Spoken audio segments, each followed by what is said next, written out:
20년의 대공사를 끝내고 관람객들을 마주하고 있는 거대한 석조물. 익산 미륵사지 석탑은 1400년 전 화려했던 백제를 말없이 증언하는 듯합니다.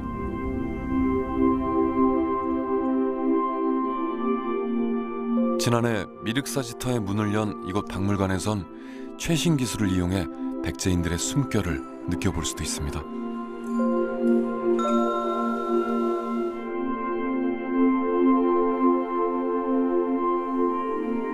익산에 잠들어 있던 화려한 유물들의 향연. 이곳에서 찬찬히 눈길을 줘야만 보이는 게 있습니다. 고운 모래 위에 자리를 잡은 기암괴석이 바로 그겁니다. 모양도 각양각색인데요. 얼마나 중요한 돌이길래 이곳에 자리하고 있는 걸까요?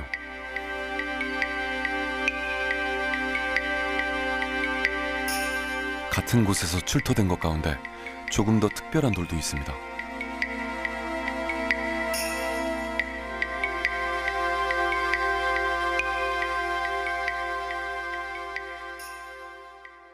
석회암 바탕에 자갈돌이 송골송골 박혀 있는 모습이 참 특이해 보이죠. 이 모양이 마치 물고기 비늘 같다 해서 어린석이라고 불리는데요. 범상치 않은 이 돌은 국내 고구 유적에서 확인된 예는 지금까지 없었습니다. 그렇다면 이 어린석은 어디에서 발견됐을까요?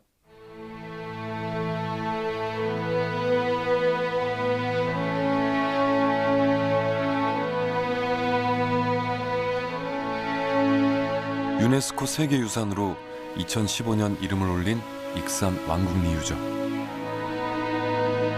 담장의 존재가 확인되면서 잠들어 있던 왕궁의 실체가 드러나게 된 건데요. 이렇게 남북으로 이어진 담장 길이만 490m, 동서로는 250m입니다. 그 면적이 워낙 넓다 보니 1989년부터 시작된 발굴 조사는 여전히 진행형입니다. 왕궁성의 구조와 형태를 살펴보면 정사각형 두 개를 합쳐놓은 축구장 모양이 먼저 눈에 들어옵니다. 아래로는 남쪽 정문을 기준으로 대형 건물인 전갑과 주요 건물지가 일렬로 들어서 있습니다. 그런데 그 중심축이 서쪽으로 약간 치우쳐 있는데요. 왜 정중앙이 아니라 서쪽일지 그 이유가 궁금해집니다. 그리고 남북 방향의 중간을 기준으로 그 위로는 궁원이 자리하고 있습니다.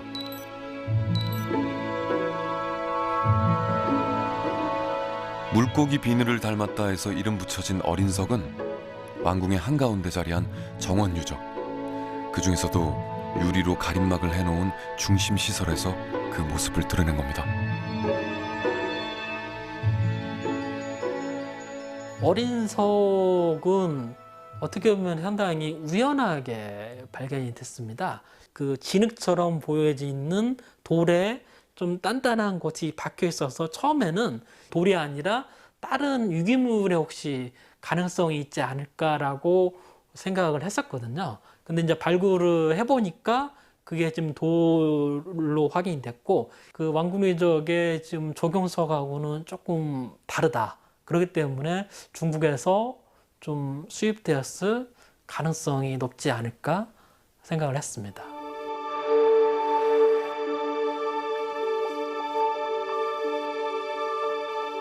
초콜릿바가 떠오르는 이 돌이 왕궁리 정원유적에서 출토된 또 다른 어린석입니다.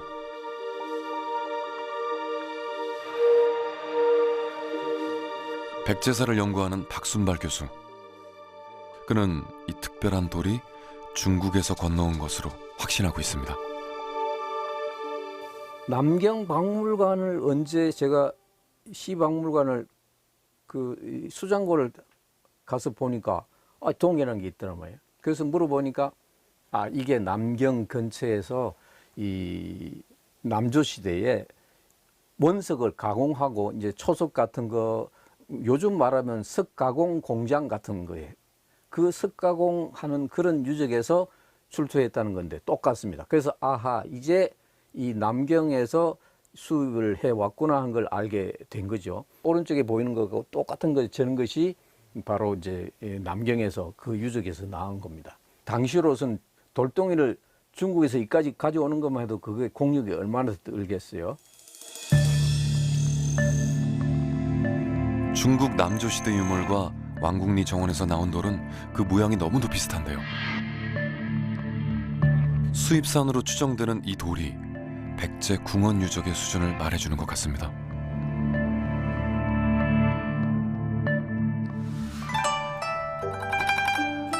(800만) 명이 넘는 인구가 모여 살고 있는 난징시. 이름에서도 유추할 수 있는 것처럼 서기 229년 오나라를 시작으로 무려 6개 왕조의 수도였던 곳입니다. 그래서 육조 도성이라고 불리는데요. 당시 100만 명이 넘는 사람이 모여들 정도로 세계적인 도시로 알려져 있습니다.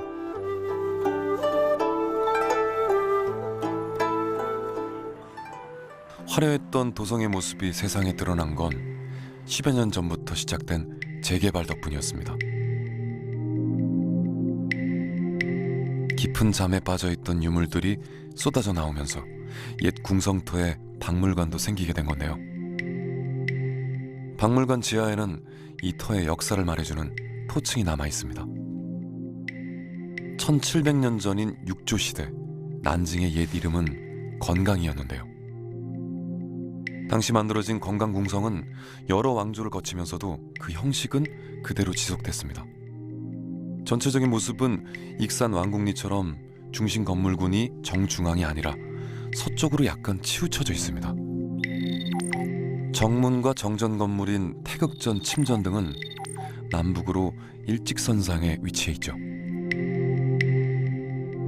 그리고 궁성의 북쪽 뒤편에 왕을 위한 후원이 자리하고 있는 점까지 익산 왕궁리와 닮아 있죠.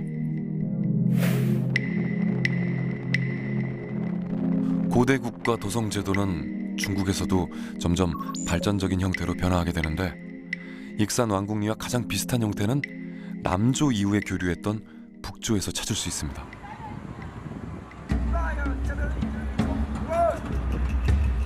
(370년) 동안 6개 왕조의 도성으로 북방의 정치와 경제, 문화의 중심지였던 곳.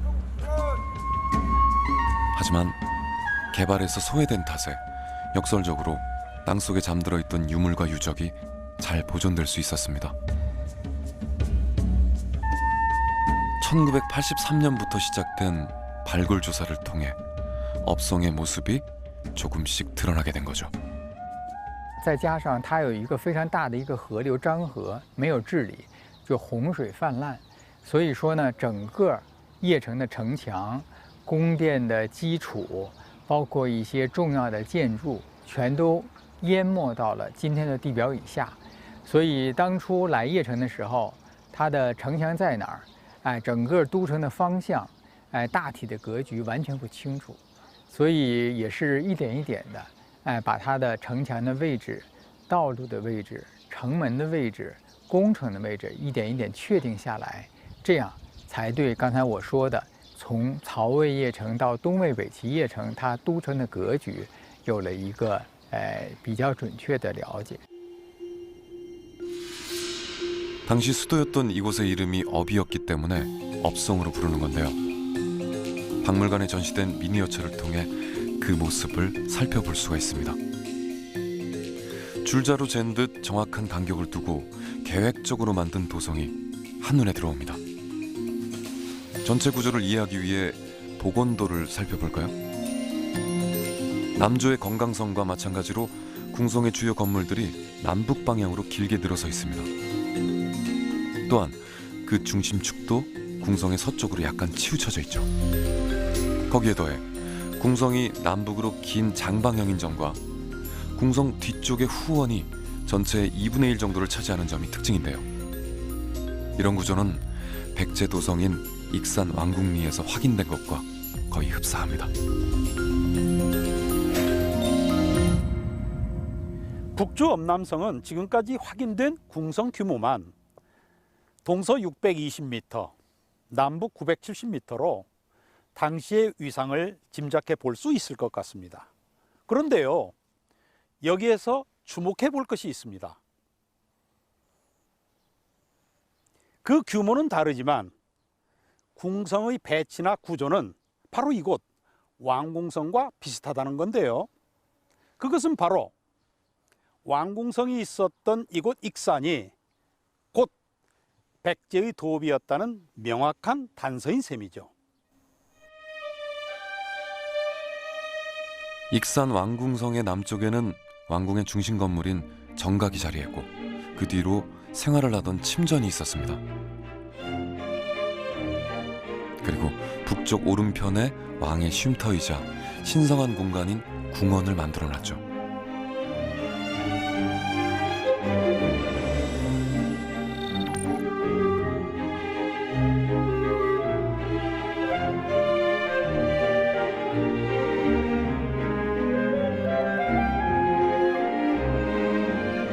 지금부터는 왕궁터의 절반가량을 차지하고 있는 궁원 유적을 본격적으로 알아볼까요?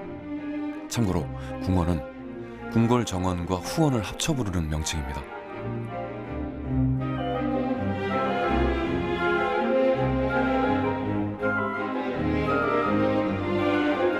궁궐 면적의 앞, 뒤를 똑같이 나눈 정중앙에 쌓아놓았던 축대와 동일한 선상에 정원시설이 자리하고 있습니다. 축대 바로 위에는 동서로 48m, 남북으로 2.8m가량의 수조가 있었습니다. 이 시설은 정원에 물을 저장하기 위한 거였죠. 직사각형 모양으로 돌을 잘 다듬어 만들었던 이 시설에서 눈여겨볼 부분이 있습니다. 바로 여기죠. 보시는 것처럼 이렇게 그 각진 네모난 돌을 한쪽 부분을 이런 식으로 의도적으로 파서 그 뒤쪽에 물이 자연스럽게 흘러 내려올 수 있게 하고 있습니다. 그리고 뒤쪽에는 둥글둥글한 자갈돌을 놓고서 위에서 흙과 물이 뒤섞여서 내려올 때 한번 걸러주는 그런 역할을 하고 있습니다. 그리고 이 앞쪽에는 큰 돌을 이용해 가지고 물이 위에서 떨어져서 이쪽에 자연스럽게 어느 정도 그 넘실넘실하게 하는 효과를 지금 가지고 있습니다. 발굴을 통해 왕궁리의 정원이 아름다움을 추구하면서도 매우 치밀하게 만들어졌다는 사실을 확인할 수가 있었는데요. 수조에 모인 깨끗한 물은 경사진 수로를 통해 정원의 핵심이라고 할 수 있는 중심 시설로 흘러 들어갔을 겁니다. 그리고 이 물은 집수 시설로 향한 뒤 궁 밖으로 흘러나가게 됩니다.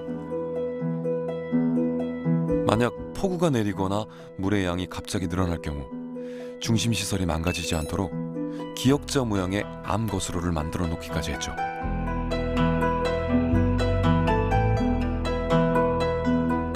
왕궁의 정원은 한마디로 당시 백제의 기술력과 조형미를 집대성해 놓은 최고의 산물이었을 겁니다. 그리고 이를 감상하기 위한 정자와 연회를 베풀기 위해 만들어진 건물도 한 폭의 그림처럼 자리하고 있었겠죠.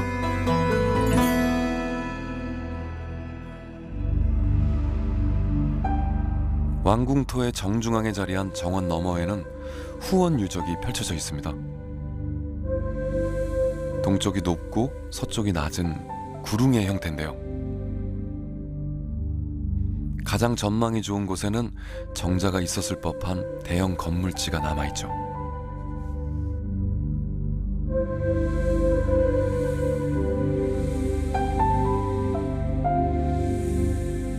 후원 유적에서 가장 눈에 띄는 것은 대형 영유자 형태의 수로입니다. 수로를 중심으로 박물관에서 본 것과 비슷한 기암괴석이 남아있는데 이는 후원을 꾸미기 위해 정성을 들였음을 확인할 수 있는 대목이죠. 여러 가지 형태의 기이한 화초나 그런 식물들을 심어서 화려하게 아마 꾸몄을 것으로 보고 있습니다. 그리고 보시는 것처럼 단순하게 그냥 자연적인 상태를 그냥 그대로 놔둔 것이 아니라 어느 정도 물이 이렇게 조금씩 이렇게 흘러갈 수 있도록 고를 팠던 것 같습니다. 그래서 물이 떨어지거나 아니면 물이 차거나 했을 때 자연스럽게 이런 식으로 물들이 흘러내려가면서 상당히 조경적으로 좀 미적인 효과를 지금 보여주기 위한 그런 시설로 보고 있습니다. 이러한 그 조경석들이 군데군데 아마도 설치가 돼 있었던 것으로 보고 있습니다. 대형 역류자형 수로는 후원을 꾸미는 것 이상의 의미가 있었습니다. 익산 왕궁리 유적에선 외부에서 물을 끌어들인 흔적이 확인되지 않았죠. 때문에 후원의 물길을 통해 궁궐 곳곳으로 생활용수가 전달됐을 것으로 추정하고 있습니다. 이 대형 인공수로와 관련된 뜻밖의 유적도 있습니다. 왕실용 물건을 제작하던 공방터 인근에서 확인된 공중 화장실이 바로 그겁니다.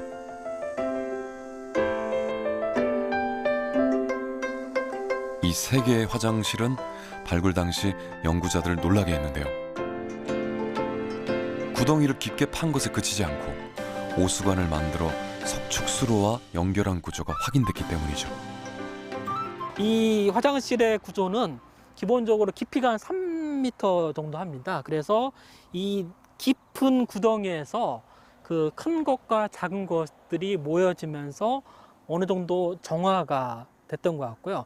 이 수로를 통과하면서 한 번 더 정화가 됩니다. 그리고 마지막으로 이 동서 석축 배수로의 돌 틈을 또 지나갑니다. 그러면서 한 번 더 정화가 돼서 궁 바깥으로 빠져나가는 구조이기 때문에 어떻게 보면은 고대의 어떤 도시 체계에서 이러한 오수 정화의 가장 이상적인 구조를 가지고 있는 것이 바로 익산 왕궁리 유적의 화장실입니다. 자, 그 원리를 가장 큰 화장실을 통해 다시 한번 살펴볼까요?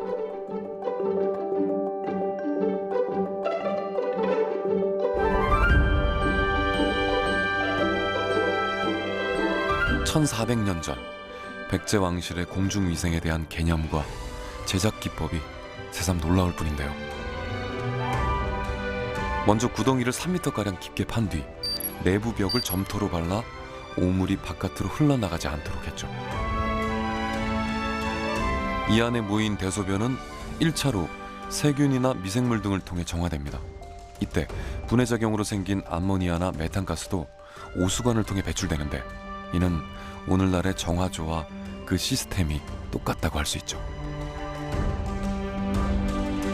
이렇게 화장실에서 흘러나온 오수는 돌로 만들어진 수로를 따라 궁 밖으로 빠져나가는 수세식 구조였던 거죠.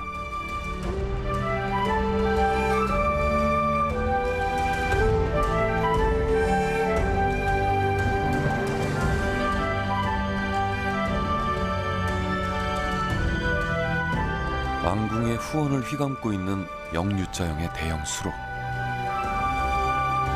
백제인들은 이를 통해 아름다움은 물론 왕궁에 필요한 물을 공급하는 2마리 토끼를 잡았던 겁니다.